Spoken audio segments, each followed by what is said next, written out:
Hello everyone and welcome to episode number 11 of the Amber Army YouTube, where am I? Sorry, Amber Army YouTube Championship Manager 3 Aston Villa Retro Gaming Series. We are, like I said, episode number 11 and about to play our FA Cup third round tie away at Swindon. We've also got another two away games, Nottm Forest and Leicester in this episode, so this is going to be a tough one.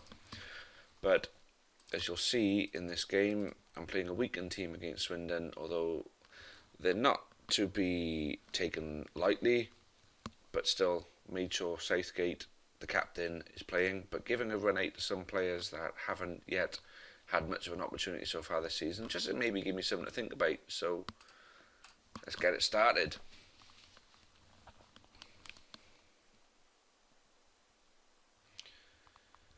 Would like a little cup run in this. I hope that I don't shoot us in the foot again by doing this.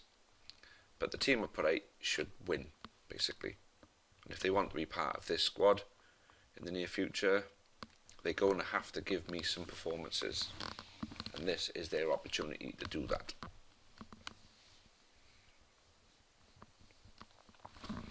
Because I have identified some more targets that I will share with you after this game. Some more targets we're looking at on a Bosman ruling.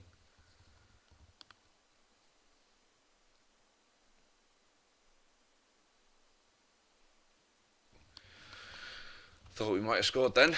Unlucky.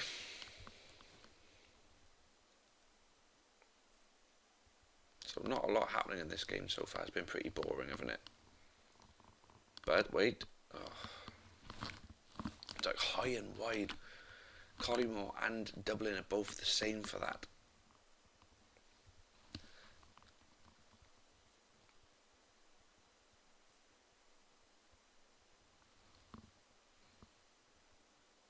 Oh, come on.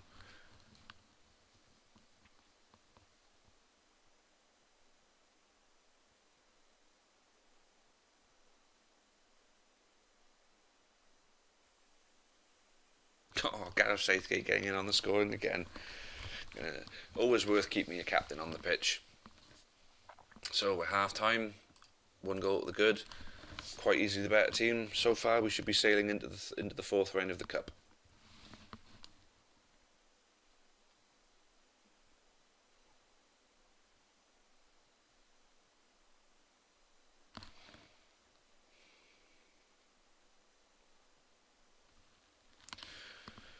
Well, it has been a bit of a boring game really, hasn't it? But I don't mind boring. FA Cup fourth round awaits so far.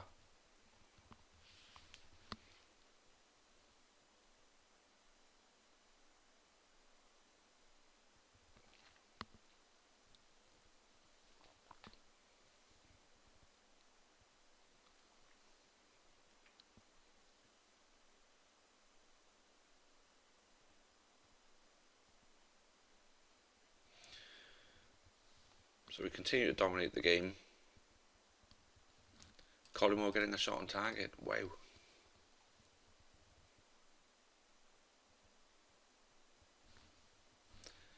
Okay, may as well make some subs now. Byfield's a bit knackered. Give Quaylar a go. Hendry for Lovencrans. I'm going to make all three. In my opinion, the game is won. Alan Wright could do with coming off really, but we haven't got no one that can really play on the left. That was good Merson for Draper, and that'll be all. I was a bit lazy making all three subs at once, but there I think the game is won.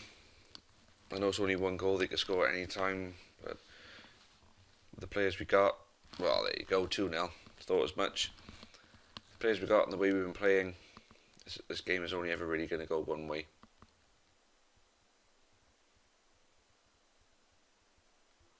And there's a penalty, and there's 3-0. Happy days.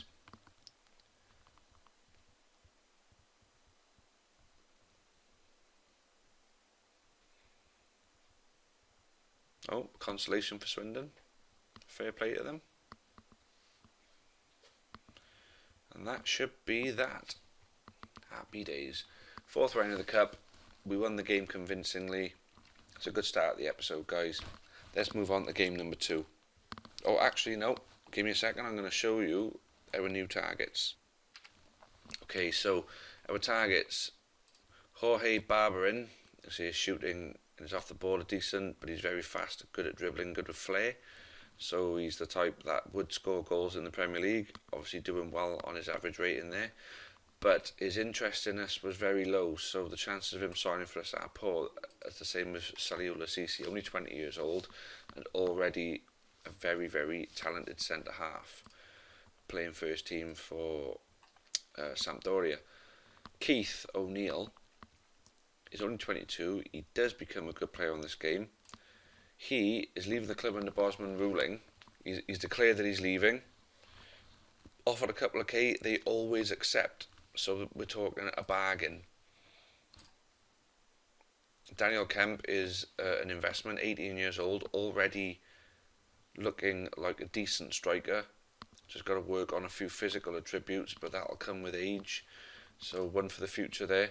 And Petr Dubovsky, who I would look to use as a forward next season.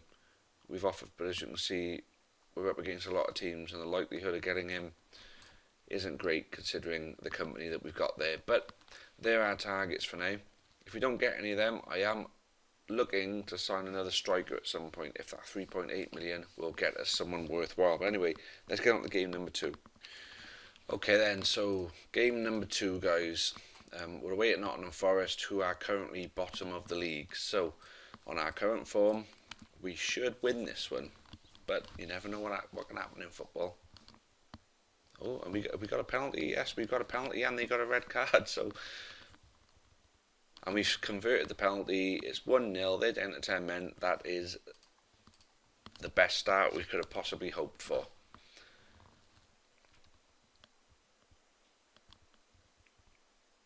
So we got Gent in goal. Sorry, I didn't show you the lineup. We got Gent in goal because Bosnich is on international duty. I fancy Seth Johnson because if you look, I've just taken a look at Jamie Shaw's form, and it's been really poor of late. He's had a few 5s and some 6s and only the 1 7. So I've taken him out to give Seth Johnson a go. I've got a good feeling about him. And we're 2-0 up. Quaylar back to scoring ways. So Tevenet and Quaylar both on the score sheet today. Spanish strikers are getting back into form. That's what we want to see. So other than that's pretty much our usual full strength team. Although I've just noticed a mistake. Ooh, almost scoring again. We've got Ugo Aguiog as captain, not Southgate. So back to the game. Leading 2-0. All over them. Oh, I thought it was going to be 3 then.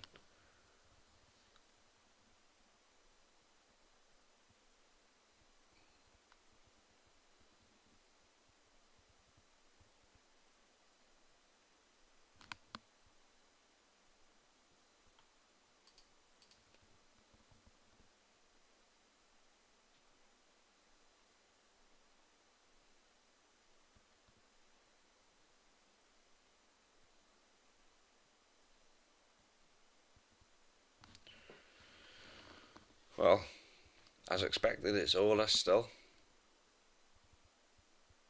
Oof, almost scoring from a tight angle then, Lovenkrands. Unlucky son.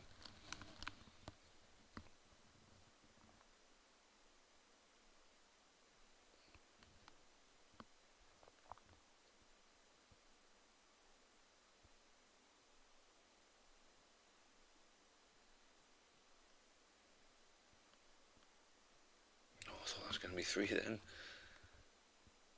Oh well, fantastic half from us.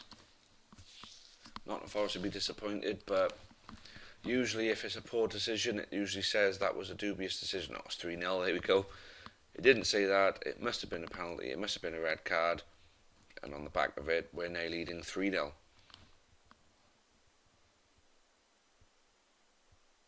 So we're looking to finish as high as we can. The goal difference will certainly help with that.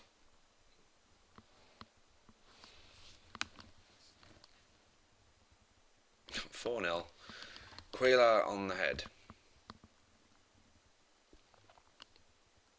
Crossley's usually a bit of a prick on this game for keeping you out of goal.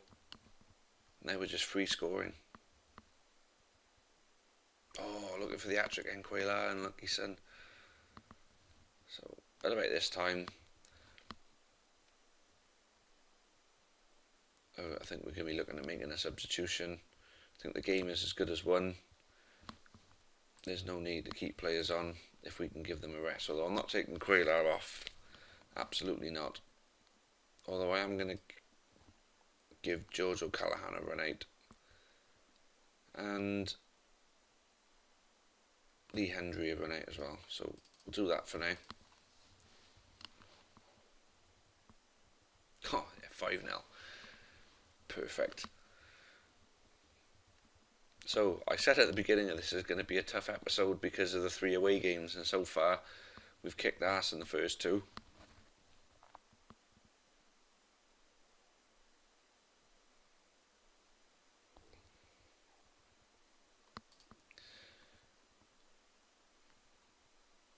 Okay, even though Quayla is a little bit lower in the old fitness department, I'm still going to take Tevenet off to give Byfield a run out. I don't want to deny Quayla the chance of a hat-trick.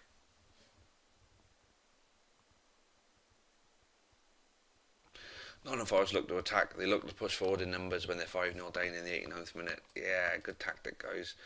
There you go, 5-0 win. Where does that leave us in the table? Well, we're still only in 4th, would you believe? But look how tight it is.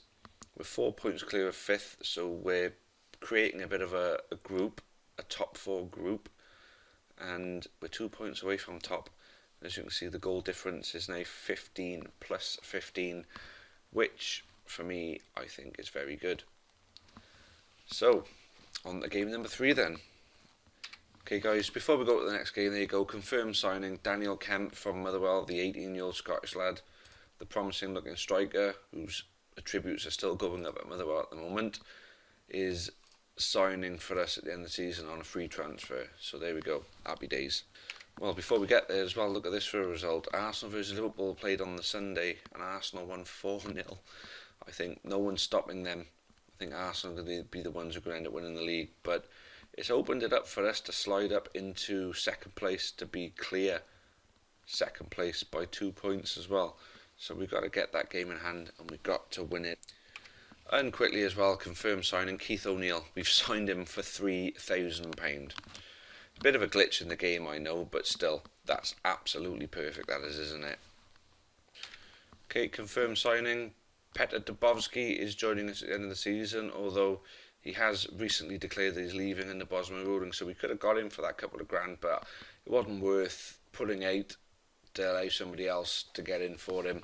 We're signing him, and as you can see, he's a decent looking player who can play up front. We said I think we're going to be utilising him as a striker because we're pretty heavy on left wing, but players like that, you got to pretty much pick them up if you can get them for nothing. Right, so we're at the game. Aston Villa away to Leicester. This is our game in hand, and Leicester are doing well, so this is going to be a tough one. But I tell you something, we come away with a win in this, and we've really got to consider ourselves as possibilities for Champions League football next season. Right, so here we are. The game is in. Bosnich is back in goal, as we know. Southgate up back as captain. Lee Hendry's going to start in centre midfield because Merson is out for this game. So Keith O'Neill starts on the bench for us as a possible left wing replacement at some point during the game. So let's kick this off. I say Leicester are always a bit of a bogey team of mine, home and away. So if we get something from this game, be absolutely delighted with it.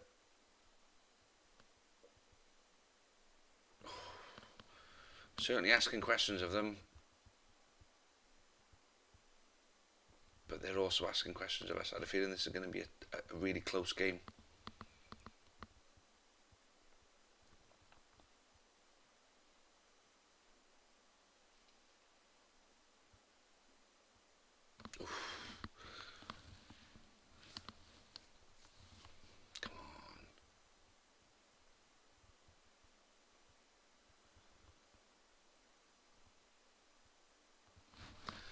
it does help when you start with one of the best back pairings and one of the best goalkeepers on the game.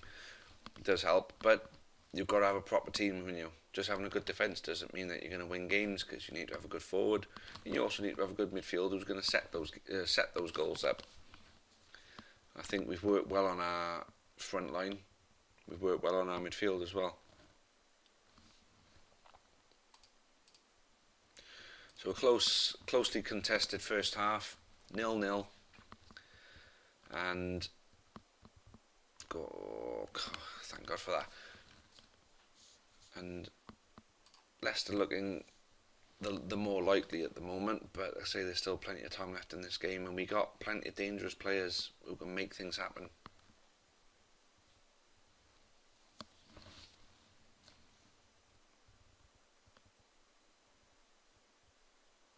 Oh no, not what we wanted. We've been doing so good so far in this episode, and we're going to end it on a downer by the looks of it.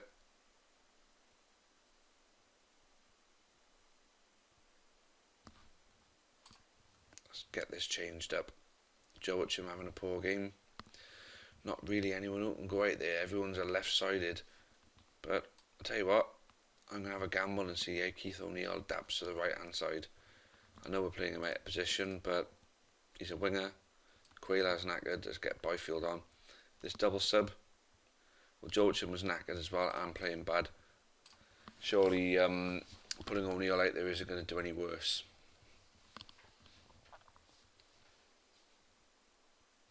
Yes, get in there. I'm not saying that the change has made any difference, but we've made them and now we're back into it. Oh, fuck off, I spoke too soon.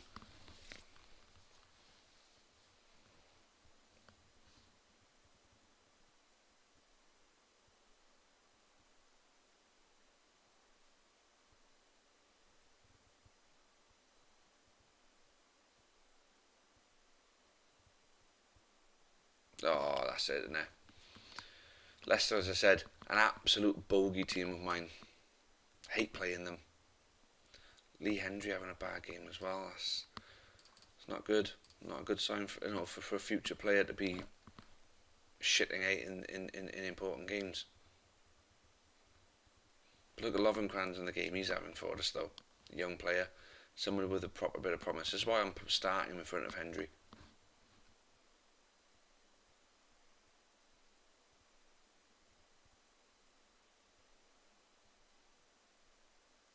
Come on.